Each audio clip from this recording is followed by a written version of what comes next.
बिहार में एनडीए और महागठबंधन ने सीटों के बंटवारे का फार्मूला तकरीबन तय कर लिया। संख्या और क्षेत्र तो अभी घोषित नहीं हुए हैं, लेकिन इस महीने के आखिर तक या मार्च के पहले सप्ताह में स्पष्ट हो जाएगा। एनडीए ने बड़ी सूझबूझ से सहयोगी दलों को संतुष्ट करने का रास्ता खोज लिया। खबरों में आगे बढ़ेंगे, मगर उससे पहले आप सभी से गुजारिश है, अगर आप चैनल पर नए हैं तो अभी सब्सक्राइब कर लें, खबरों को लाइक और शेयर जरूर करें। बता दें आपको कि बिहार में हाल ही में सियासी उठापटक के बाद अब दलों गठबंधनों का ध्यान लोकसभा चुनाव पर आ गया। बिहार में दो प्रमुख गठबंधन इंडिया अलायंस और एनडीए हैं। इनमें शामिल सभी दलों ने सीटों की दावेदारी अपने अपने गठबंधन के आला नेताओं के सामने पेश कर दी। बिहार में पहली बार एनडीए की कमान भाजपा के शीर्ष नेतृत्व में अपने हाथ में रखी है। हर बार नीतीश कुमार को बड़े भाई की भूमिका में होने का दावा करने वाली जेडीयू बैकफुट पर है। वह पूरी तरह भाजपा की मर्जी पर केंद्रित है। बिहार में लोकसभा चुनाव का रिकॉर्ड दशक भर से उल्लेखनीय रहा। नरेंद्र मोदी के नेतृत्व में जब 2014 का पहला लोकसभा चुनाव लड़ा गया तो एनडीए खेमे में 3 दल लोजपा, आरएलएसपी और भाजपा एक साथ थे। दूसरी ओर बाकी दलों ने अलग अलग चुनाव लड़ा। भाजपा ने 30 सीटों पर अपने उम्मीदवार उतारे और 22 सीटों पर कामयाबी मिली थी। एलजेपी ने 7 सीटों पर लड़कर 6 सीटें जीत ली थी। उपेंद्र कुशवाहा के नेतृत्व वाली तत्कालीन आरएलएसपी ने 3 सीटों पर चुनाव लड़ा और तीनों ही जीत ली थी। सबसे बुरी हालत एनडीए विरोधी दलों की हुई, जिन्होंने अलग अलग जोर आजमाइश की थी। जेडीयू ने 38 सीटों पर अपने उम्मीदवार उतारे, लेकिन जीत सिर्फ 2 सीटों पर ही मिली। कांग्रेस ने 12 पर भाग्य आजमाया तो कामयाबी 2 पर मिली। आरजेडी ने 27 सीटों पर लड़कर महज 4 पर कामयाबी हासिल की। एनसीपी का इकलौता उम्मीदवार मैदान में था और जीत गया।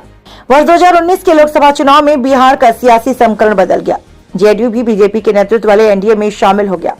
हालांकि अधिक सीटों की मांग पर उपेंद्र कुशवाहा की आरएलएसपी ने अलग राह पकड़ ली। एनडीए में बीजेपी, जेडीयू और एलजेपी ही बच गए। नीतीश को बिहार में बड़ा भाई का दबाव बनाकर जेडीयू ने बीजेपी के बराबर सीट ले ली।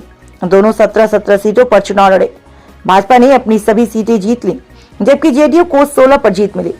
एलजेपी ने अपने हिस्से की 6 सीटों पर चुनाव लड़ा, लेकिन उसने अपनी सभी सीटें निकाल ली।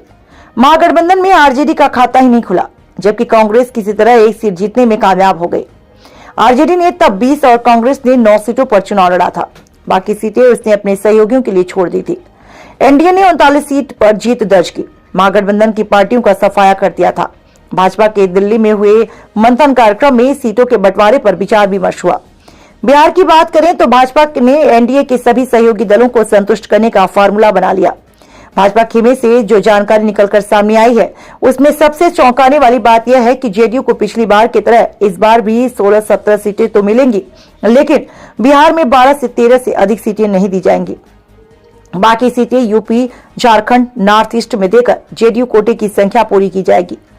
एलजेपी के दोनों धड़ों ने भले ही अलग अलग अपनी तैयारी की है, लेकिन दोनों को 6 से अधिक सीट भाजपा नहीं देगी। उपेंद्र कुशवाहा के लिए बीजेपी ने 2 सीटों का प्रावधान रखा है, लेकिन उन्होंने अधिक जीत की तो 2014 की तरह ही उन्हें 3 सीटों से संतोष करना पड़ेगा। जीतन राम मांझी की पार्टी हम के लिए गया की 1 सीट तो कंफर्म है, पर जिद करने पर 1 और सीट उन्हें मिल सकती है। बाकी बची सीटों पर भाजपा खुद लड़ेगी, यानी भाजपा अपनी 17 सीटें नहीं छोड़ने वाली है। खबरों में बने रहने के लिए देखते रहिए संपूर्ण पब्लिक न्यूज।